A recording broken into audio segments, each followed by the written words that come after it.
എന്നോട് തന്നെ വന്ന് കാണണമെന്നും വേണച്ചാ കാല് പിടിക്കണം എന്നൊക്കെ പറഞ്ഞിരിക്കുക. പരിഹസിക്കരുതെന്ന് പറയൂ വാരമ്മവ. പരിഹസിക്കാനാണെങ്കിൽ ഈ രാത്രി ഞാൻ ഇത്രയും ദൂരം വരുമായിരുന്നോ? കാര്യമായിട്ട് തന്നെ ആ ചിലങ്ക കെട്ടിക്കൂടെ? കേട്ടാ, പക്ഷേ നിങ്ങളുടെ മരണത്തിന് ശേഷമേ അതുണ്ടാവൂ. എന്നും എവിടെയും തോൽക്കാൻ എനിക്കിത്തിരി പ്രയാസമുണ്ട്. ഈ കാര്യത്തിലെങ്കിലും ആർക്കും നഷ്ടമില്ലാതെ ജയിച്ചോട്ടെ ഞാൻ.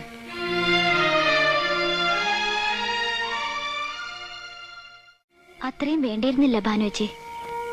വേണം മോളെ. എന്റെ കണ്ണീന്നൊഴുക്കിയ ചോരയ്ക്ക് ദൈവം കൊണ്ട് മുന്നിൽ നിർത്തിയതാ.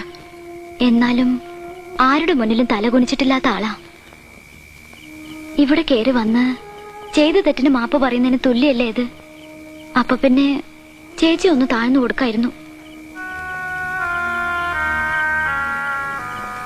ഒന്ന് നോവിക്കണമെന്നേ ഉണ്ടായിരുന്നുള്ളൂ. അത് കൂടിപ്പോയെങ്കിൽ ഞാൻ ക്ഷമ പറയാം. അത് വേണം. അഹങ്കാരി എന്നൊരു പേര് എന്റെ ചേച്ചിക്കുണ്ടാവരുത്.